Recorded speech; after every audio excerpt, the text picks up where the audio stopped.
दीदी जी, हमारी बात मानो तो आप भी पहाड़ी वाली माता के पास हो आओ, फिर देखना आपके सिर का दर्द कैसे गायब हो जाता है। झाड़ू लगाती गिरजा ने कहा। कल रात को लाइट न होने के कारण मैं रात भर सो नहीं पाई थी, इसलिए सिर में हल्का सा दर्द हो रहा था। पर इसे कैसे समझाऊं कि दर्द होने पर दवा खानी चाहिए, ना कि किसी माता के पास जाना चाहिए। गिरजा, पहले मेरे लिए चाय बना लाओ, मैं कुछ देर शांति चाहती थी। यहाँ आए हमें 2 महीने हो चुके थे। ऐसा नहीं था कि मैं यहाँ पहली बार आई थी। 35 साल पहले मेरी डोली इसी गाँव में आई थी, पर जल्द ही मेरे पति की नौकरी शहर में लग गई और धीरे-धीरे बच्चों की पढ़ाई-लिखाई के कारण यहाँ आना कम हो गया। मेरे सास-ससुर की मृत्यु के बाद तो यहाँ आना एकदम बंद हो गया। अब जब हमारे बच्चे अपने-अपने काम में रम गए और पति रिटायर हो गए, तो फिर से एक बार यहाँ आना-जाना शुरू हो गया। मेम साहब चाय। गिरजा ने मुझे चाय लाकर दी। अब तक सिर दर्द कुछ कम हो गया था। सोचा थोड़ी देर आराम कर लूं, पर जैसे ही आंखें बंद की, गली में बज रहे ढोल की आवाजें सुनाई देने लगी। दीदी जी, आज पहाड़ी माता की चौकी लगनी है ना, उसके लिए ही पूरे गांव में जुलूस निकल रहा है। आप भी चलकर दर्शन कर लो। यह पहाड़ी वाली माता कौन है, मैंने पूछा।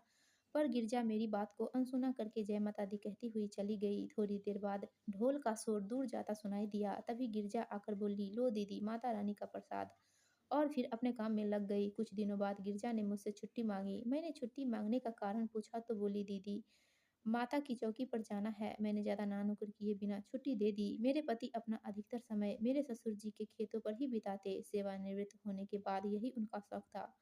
मैं घर पर कभी किताबें पढ़कर तो कभी टीवी देखकर समय बिताती थी। पास पड़ोस में कम ही जाती थी। अगले दिन जब गिरजा वापस आई तो बस सारा वक्त माता का ही गुणगान करती रही। शुरू शुरू में मुझे ये बातें बोर करती थी, पर फिर धीरे धीरे मुझे इनमें मजा आने लगा। मैंने भी इस बार चौकी में जाने का मन बना लिया। सोचा थोड़ा टाइम पास हो जाएगा। मैंने गिरजा से कहा तो वह खुशी से झूम उठी और बोली, दीदी यह तो बहुत अच्छा है, आप देखना आपकी हर मुराद वहाँ पूरी हो जाएगी। कुछ दिनों बाद मैं भी गिरजा के साथ मंदिर चली गई। इस मंदिर में मैं पहले भी अपनी सास के साथ कई बार आई थी, पर अब तो यह मंदिर पहचान में नहीं आ रहा था। एक छोटे से कमरे में बना मंदिर विशाल रूप ले चुका था। जहाँ पहले सिर्फ एक फूल की दुकान होती थी, वहीं अब दर्जनों प्रसाद की दुकानें खुल चुकी थी और इतनी भीड़ की पूछो मत। गिरजा मुझे सीधा आगे ले गई। मंच पर एक बड़ा सिंहासन लगा हुआ था।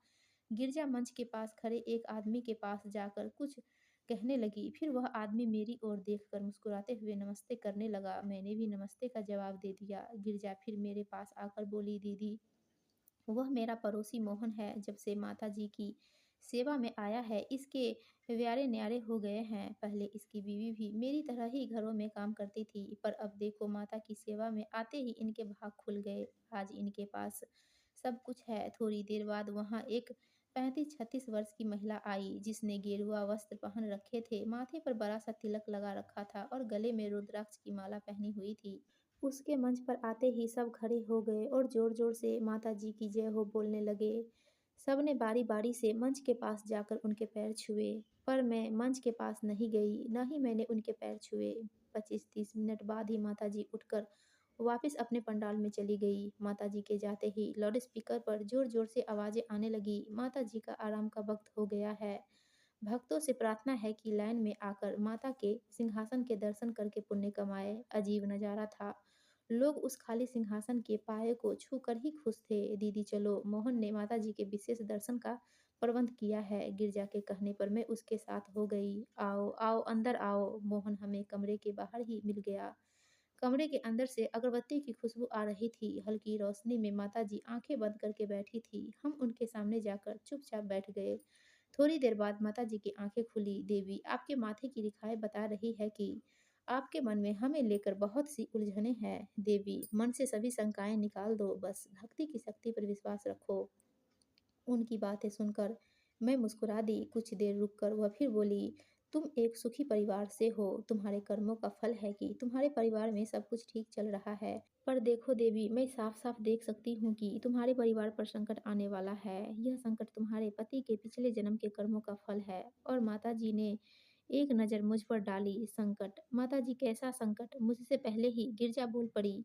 कोई घोर संकट का साया है और यह साया तुम्हारे बेटे पर है। फिर एक बार माताजी ने मुझ पर गहरी नज़र डाली। पर इस संकट का समाधान है। समाधान? कैसा समाधान? इस बार मैंने पूछा। आपके बेटे की शादी को 4 साल हो गए, पर आप आज तक पोते-पोतियों के लिए तरस रही हैं। माताजी के मुँह से ये बातें सुनकर मैं सोच में पड़ गई। माताजी ने आगे बोलना शुरू किया, देवी जी, आपका बेटा किसी दुर्घटना का शिकार होने वाला है, पर आप घबराएं नहीं। हम बस एक पूजा करके सब संकट टाल देंगे और आपके बेटे को बचा लेंगे। यही नहीं, हमारी पूजा से आप जल्दी दादी भी बन जाएंगी। मेरी समझ काम करना बंद कर चुकी थी। मुझे परेशान देखकर गिरजा बोली, माताजी, आप जैसा कहेंगी दीदी जी वैसा ही करेगी, ठीक है ना दीदी? गिरजा ने मुझसे पूछा, पर मैं कुछ न कह पाई। बेटे की दुर्घटना वाली बात ने मुझे अंदर तक हिला दिया। मेरी चुप्पी को मेरी हाँ मानकर गिरजा ने माताजी से पूजा की विधि पूछी तो माताजी बोली, पूजा हम कर लेंगे, बाकी बात तुम्हें मोहन समझा देगा। देवी चिंता मत करना, हम हैं ना। घर आकर मैंने सारी बात अपने पति को बताई। मैं अपने बेटे को लेकर काफ़ी परेशान हो गई थी। मेरी समझ में कुछ नहीं आ रहा था। सारी बातें सुनकर मेरे पति बोले, राधा, तुम पढ़ी लिखी होकर कैसी बातें करती हो? ये सब इनकी चालें होती हैं। भोली भाली औरतों को कभी पति की तो कभी बेटे की जान का खतरा बताकर और मर्दों को पैसों का लालच देकर ठगते हैं। तुम बेकार में परेशान हो रही हो, पर अगर उनकी बात में कुछ सच्चाई हुई तो देखिए, पूजा कराने में हमारा कुछ नहीं जाएगा और मन का डर भी निकल जाएगा। आप समझ रहे हैं ना? हाँ, समझ रहा हूँ। जब तुम जैसी पढ़ी-लिखी औरत इनके झांसे में आ गई तो गाँव के अनपढ़ लोग को यह कैसे पागल बनाते होंगे। देखो राधा, गिरजा जैसी लोग इन माताओं और बाबाओं के लिए एजेंट की तरह काम करते हैं।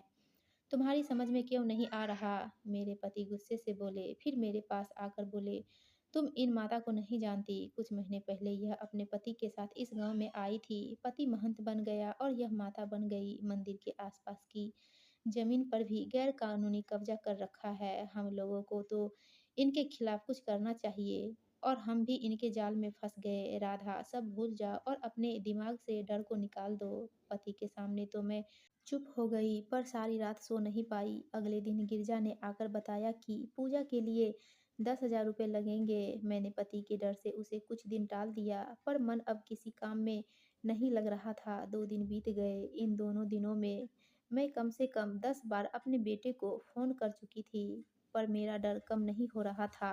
10 दिन बीत चुका था। दिल में आया कि अपने पति से एक बार फिर बात करके देखती हूँ, पर हिम्मत नहीं कर पाई। फिर एक दिन गिरजा ने आकर बताया कि माताजी ने कहा है कि कल पूर्णिमा है, कल पूजा नहीं हुई तो संकट टालना मुश्किल हो जाएगा। मेरे पास कोई जवाब नहीं था। गिरजा के जाने के बाद मन में गलत विचार आने लगे। मैंने बिना अपने पति को बताए पैसे देने का फैसला कर लिया। मैंने सोचा कि कल पूजा हो जानी चाहिए, इसके लिए मुझे अभी पैसे गिरजा को दे देनी चाहिए। यह सोचकर मैं गिरजा के घर पहुंच गई। वहां पता चला कि वह मंदिर गई है।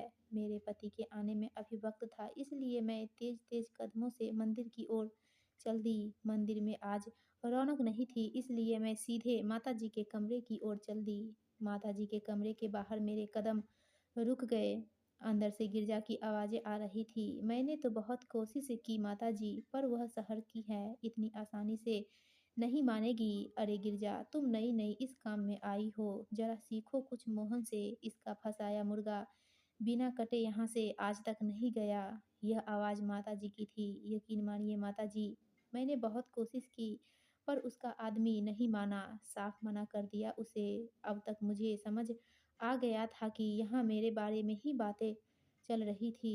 देख गिरजा, तेरा कमीशन तो हम काम पूरा होने पर ही देंगे। तू उससे 10,000 रुपये ले आ और अपने 1,000 रुपये ले जा। अगर उसका आदमी नहीं मान रहा तो तू कोई और मुर्गा पकड़। मोहन बोला, हाँ, वह दूध वाले की बेटी की शादी नहीं हो रही। अगली चौकी पर उसकी घरवाली को लेकर आ, वह जरूर फंस जाएगी। बाहर खड़े खड़े सब सुनने के बाद मुझे खुद पर गुस्सा आ रहा था। मैं वहां से चली आई, पर अंदर ही अंदर मैं खुद को कोस रही थी कि मैं कैसे इनके झांसे में फंस गई। मेरी आंखें भर चुकी थी और खुल भी चुकी थी। कितने सही थे मेरे पति, जो इन लोगों को पहचान गए थे। शाम को जब मेरे पति घर आए तो मैंने उनको एक लिफाफा दिया।